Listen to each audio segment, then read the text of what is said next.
नमस्कार and welcome you to वर्ल्डोपीडिया। ना जो यूरोप की सबसे बड़ी इकोनॉमी है जर्मनी, वो फिलहाल रिसेशन यानी कि आर्थिक मंदी में जा चुकी है। ना सबसे पहले तो मैं आपको ये बता दूं कि आर्थिक मंदी होती क्या है। तो अगर किसी कंट्री की जीडीपी ग्रोथ नेगेटिव में रहे लगातार 2 क्वार्टर तक, तो बोला जाता है कि वो कंट्री रिसेशन में जा चुकी है। नाउ नवंबर से लेके जो इसके पिछले वाला क्वार्टर था, उसमें जो जर्मनी की जीडीपी है वो 0.5% कॉन्ट्रैक्ट की थी, और अभी रिसेंटली जो क्वार्टर बीता है उसमें जर्मनी की जीडीपी 0.3% के साथ कॉन्ट्रैक्ट कर गई है। नाउ किसी ने ये नहीं सोचा था कि जर्मनी जो है, जो यूरोप की सबसे बिगेस्ट इकोनॉमी है और वर्ल्ड की भी सबसे 4th लार्जेस्ट इकोनॉमी है विद $4.5 ट्रिलियन के साथ, वो रिसेशन में जा चुका है। क्योंकि जो सबने प्रेडिक्शन किया कि जो यूरोप की फिलहाल सबसे कमजोर अर्थव्यवस्था है यूनाइटेड किंगडम, वो सबसे पहले रिसेशन में जाएगा। जो प्रोबेबिलिटी बता रही थी कि जो सबसे ज़्यादा प्रोबेबिलिटी है यूनाइटेड किंगडम की 75% रिसेशन में जाने की, हालांकि जर्मनी की भी 60% के आसपास है।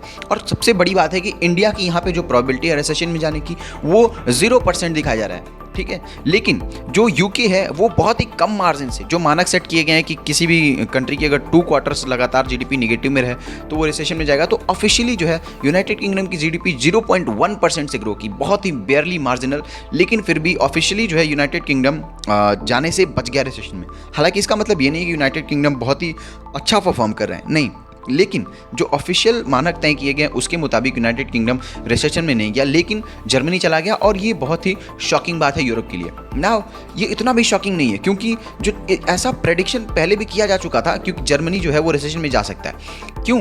क्योंकि जो जर्मनी है वो इस समय बहुत ही बड़ा इन्फ्लेशन का मार झेल रहा है। जी हाँ, जो जर्मनी है वो रशिया से बड़े मात्रा में नेचुरल गैस और ऑयल इंपोर्ट करता था, लेकिन सैंक्शन लगाने के बाद जो जर्मनी है उसने इंपोर्ट बंद कर दिया, और जो जर्मनी है फिलहाल वहाँ पे 7.2% जो है इन्फ्लेशन है, जो कि पिछले महीने 7.4% थी। कंपेयर करें इसको यूनाइटेड स्टेट से, तो यूनाइटेड स्टेट में फिलहाल 4.9% सिर्फ जो है इन्फ्लेशन है, और इंडिया में तो बस 4.5 और 5 के आसपास इन्फ्लेशन है। तो इंडिया में इन्फ्लेशन कम है, लेकिन जर्मनी में इन्फ्लेशन ज़्यादा। और याद रखें, जर्मनी एक एडवांस इकोनॉमी है, तो वहाँ पे इतना इन्फ्लेशन भी बहुत ज़्यादा है। नॉर्मली जो एडवांस्ड इकोनॉमीज़ है वहाँ पे इन्फ्लेशन 3 से 4% ही रहता है, तो कहाँ 3 से 4% और कहाँ 7.2%। तो ये इन्फ्लेशन जर्मनी के लिए बहुत ही खतरनाक है। और जो जर्मनी के बिजनेसेस हैं, जो कंजम्पशन है, इन्फ्लेशन जब महंगाई बढ़ेगी तो लोग पैसा बचाने का सोचेंगे, उतना ज़्यादा खर्च नहीं करेंगे, और इससे जो है टैक्स कलेक्शन कम होगा, और ओवरऑल इसका इम्पैक्ट जो है इकोनॉमी पे आपको देखने को मिलता है। ना जर्मनी पे यही इम्पैक्ट देखने को मिला और जर्मनी जो है रिसेशन में जा चुका है। बात करें कि जर्मनी रिसेशन में जा चुका, लेकिन बाकी दुनिया का और क्या हाल है, तो बात करें कि बाकी दुनिया का, तो जो ग्रोथ प्रोजेक्शन की गई है, ग्रोथ प्रोजेक्शन, तो एडवांस्ड इकोनॉमीज में 2023 के लिए सिर्फ 1.3% से एडवांस इकोनॉमी ग्रो करेंगी, और जो इमर्जिंग डेवलप्ड मार्केट है वो भी बस 3.9% से ही ग्रो करेंगे।